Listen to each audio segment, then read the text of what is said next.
Good morning, welcome back to the channel.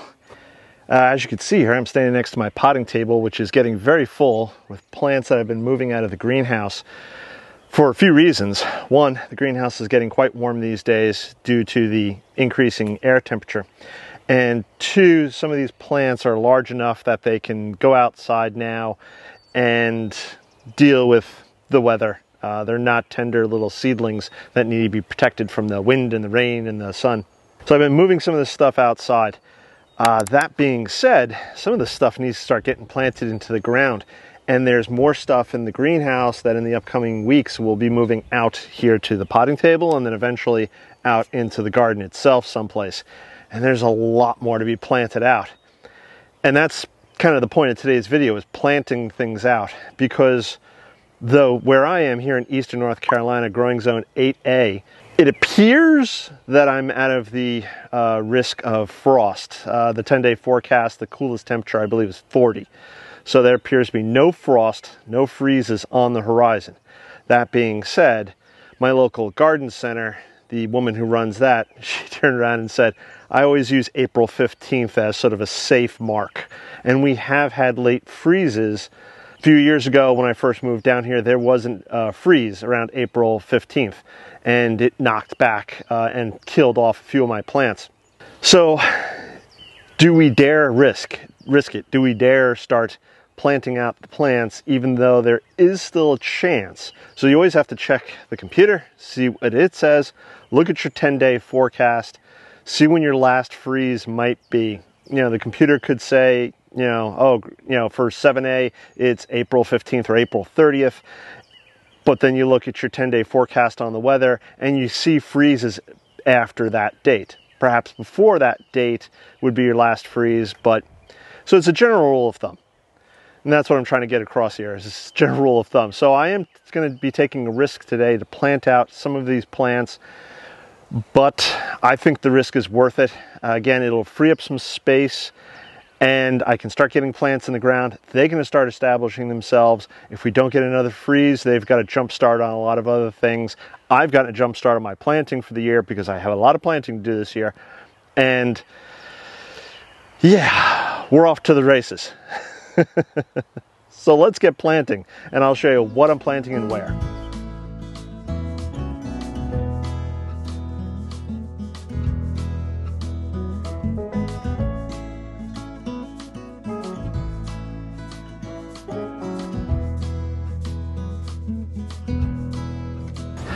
Okay, so here we are we're obviously in the vegetable garden, or maybe it's not so obvious to you if you're a first-time subscriber. Thank you to all the new subscribers we've gotten recently.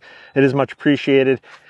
Again, I'm just sharing what I'm doing in my garden, how I'm doing it. This isn't a how-to channel. I don't have that expertise to pass on to you, but anything new I learn, I try to pass on, or things that I discover when I'm gardening, I try to pass on, or maybe reasons why I'm doing something like today. So I'm in a section of the new in-ground bed system for the vegetable garden. I did videos about making this space and why I'm making it, how I'm making it. Again, this is a no-dig garden. So underneath all this soil and these wood chips is a layer of cardboard. And that is simply to suppress the grass and the weeds that are here, instead of me trying to dig them all up or rototill and pull up new grass and weed seeds. You put down the cardboard, it suppresses that stuff. The cardboard, depending upon the area that you're in, rots away pretty quickly. Again, here I'm in growing zone 8A, eastern North Carolina. We do get a fair amount of rain. We also get a lot of high temperatures and heat and humidity. So the cardboard that's under here will be gone probably by the end of the summer. Since I'm on the inside and I'm in the vegetable garden, you may be asking, why do I have daylilies here in front of me? And in case you didn't know, I have 6 daylilies here. They all came from one of 3 daylilies that I had by the front of the house. Now, daylilies, lovely flower. These are Russian Rhapsody. Again, wonderful plant. Daylilies are fairly easy to grow, maintain, etc. You do have to divide them every so often because they start getting into these very large clumps, and you can divide those clumps and then spread them however and wherever you want. You can do whatever you like with them. but they are a favorite food of deer, and I have quite a few deer. Now, the fence here in front of me is only 4 foot tall, but the deer so far, they haven't wanted to jump across it. They haven't wanted to go over it. They have come in through an open gate that I left open at one point last year. They came in through the opening for the back gate where that's going behind the greenhouse eventually. Once I get around to building that, you know, those are faults of my own, but they haven't jumped the fence yet. So that being said, if I put them on the inside here, theoretically, it should keep the daylilies safer from the deer.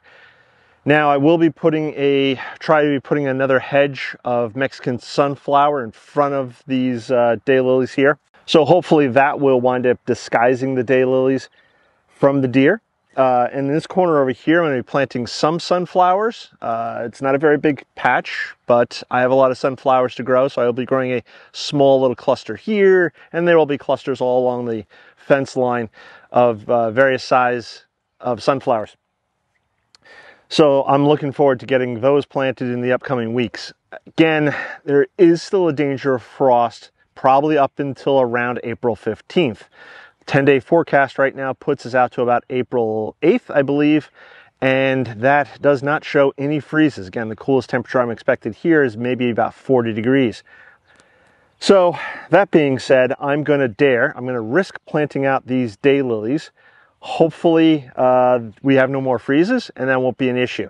If we do have a freeze, hopefully it'll be closer to that April 15th mark. And if that is the case, hopefully at that point, these daylilies do have a pretty good rooting going on in here. And if that happens, the worst case scenario I'm looking at is that the leaves will brown up and die back, maybe, depending upon how hard and how long the freeze is. But if the roots are okay, the plant will spring back to life. It's happened to me before, so I'm not too worried.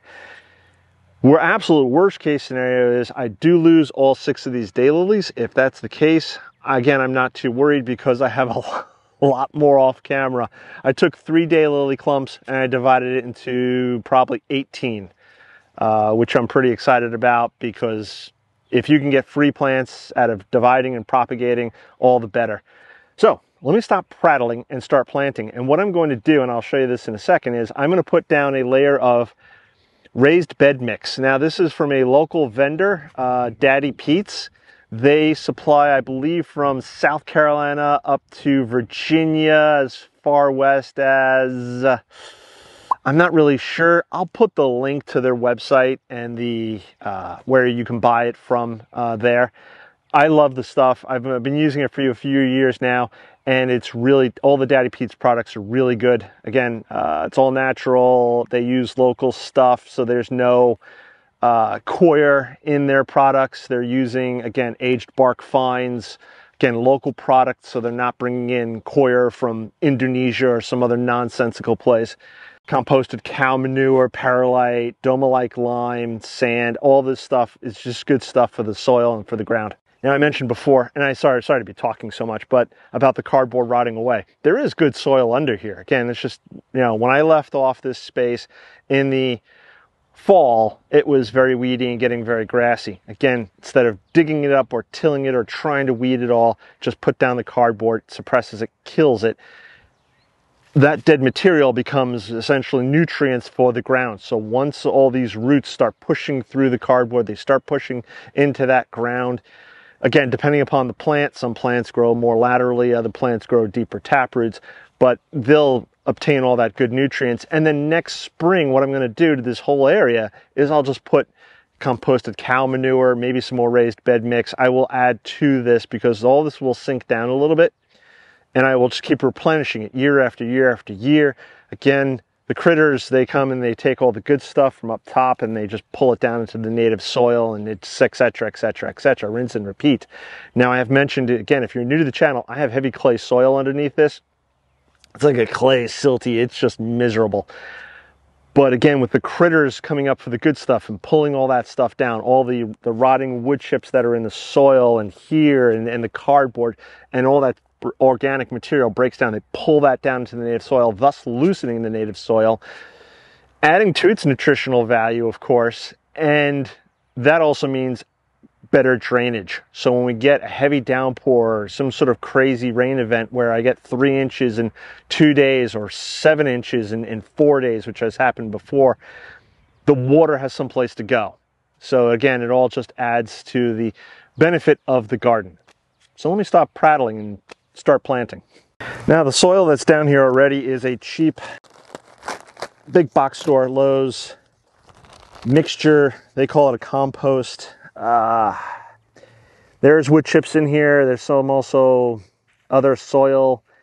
Really looks like a little bit of perlite, not much. It's not great, but I have planted into this before and it does work. And it's a lot cheaper than the raised bed mix. The reason I'm using the raised bed mix is, again, I trust it. It is better material and it can't hurt but to amend, if anything, the mixture that's already on the ground. And it will increase the depth of the planting bed. Spread this out a little bit. Okay. Then we'll take Russian Rhapsody, we'll pop it out of the tray, make a hole, pop it into the ground. The roots weren't too terribly deep. Again, it's fresh cutting, or division, I should say. Put the tag in. There you go. It's good for the year. Do the next one.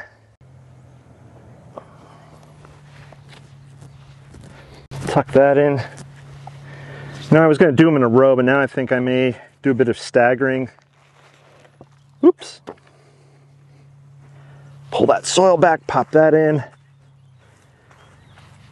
There we go. Now, these are going to get bigger too. And hopefully that does not become a problem.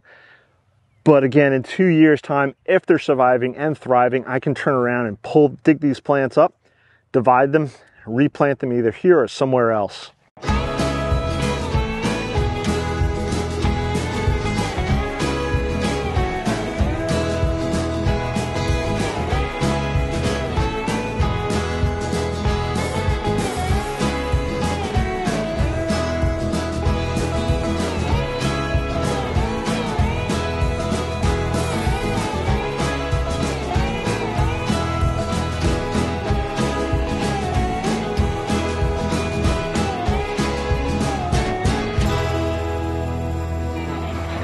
Well, okay, there you go. The first official planting in the new veg in-ground beds. You could see where I turn around and put some bricks along the outer edge there, just to help retain the soil and also maybe try to keep some of the weeds from encroaching. I'm gonna have weeds. It's just a gardening thing. That's what happens. I took some of the excess Daddy Pete's mix and I pulled it out over this way. At this point, this soil is about 8 inches thick, so it should be good enough for the sunflowers. If you were wondering what the green stuff is behind me, and maybe you're not, but that's comfrey, and I'll cover that in another video. It's a great plant.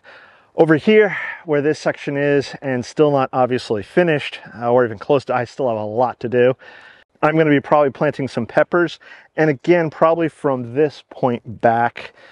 Again, depending upon how I lay out the bed, and I'm figuring that out as I go along, I'll be planting up more sunflowers. There'll be multiple pathways made up of the wood chips all along in various places. Again, depending upon how I decide to break up the bed. So the wood chips, again, will help suppress weeds, that kind of thing. And obviously, as they break down, they'll also be adding nutrients to the ground that's beneath this, which is wonderful.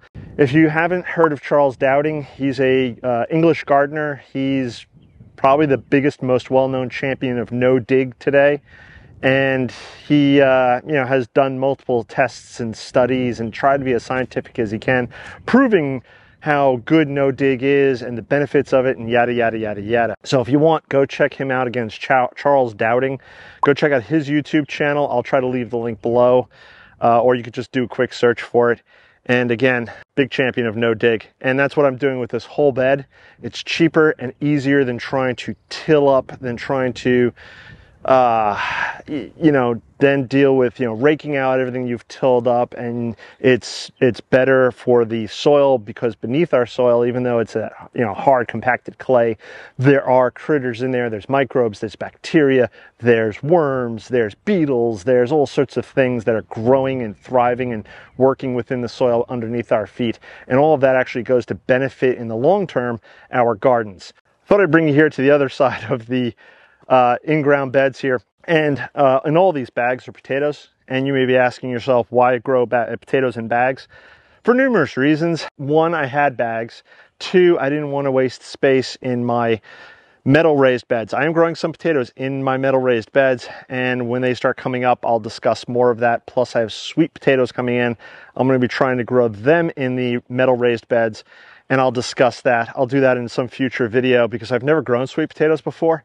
So I'm pretty excited about that and my experience with that and how that's all going to work out. But I have German Butterballs and Nicolas, and there's another brand or variety in here someplace. Don't know where it is.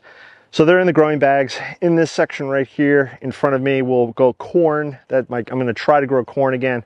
First year I was down here, I tried to grow corn unsuccessfully. So again, I will try it again this year. Cross my fingers and toes I have more success, but we will see. But I will try. And there's another row of the wood chips again. I have the wood chips from prior trees being cut down from when I first moved onto the property. I kept all the wood chips. So that'll be a walkway, also division. And then I don't know what I'm going to do beyond that, but I know in this bed here I want to do pumpkins and melons, and I think I'm going to do some in-ground peppers, and I'm going to try probably a couple other things that I can't think of right now, all in this bed, you know, all in these beds. There'll definitely be more sunflowers. Anything that the deer will like to munch on will probably go in these spaces here. And again, that will keep the metal raised beds for smaller plants like carrots, radishes, beans, peas, cucumbers, because I have my trellis set up, rattlesnake pole beans, all those kind of things. I have a long laundry list of vegetables that I want to grow this year. If you're going to be growing something interesting or exciting this year, please leave a comment below. If you have any questions as to what I've done today, or why I'm doing something, or if you have a better suggestion as to the way I could do something, please leave those comments below. I always love to hear from you guys. If you guys didn't know, or if you're not aware, or if you haven't looked, if you go to the YouTube, the Growing Your Green Finger YouTube page on your computer, there up top, there are a bunch of things like, you know, videos, playlists, community. If you click on that community tab, I try to turn around and post up pictures of some things that are going on behind the scenes, maybe you're not aware of, maybe, you know, things that you normally don't see here in the regular videos. And if I'm not going to be videoing, so I didn't do a video on Monday, and typically I try to do Mondays and Fridays, I may post up something like that, like, hey guys, I'm not feeling well today, be back in, you know, later in the week, or I'll try to do a short later in the week, or whatever the case may be. So again, check out that community tab. You can also leave comments there. I just had a comment left by, I'm presuming it's a woman, Luba, L-U-B-A, not sure. She asked about the raised bed mix that I'm using in the garden. So I left a comment about that. That's going to about do it for today. Again, any questions, comments, etc., check out all my social media links below. Check out any and all the links below, and I'm going to catch you on the next one. Bye-bye.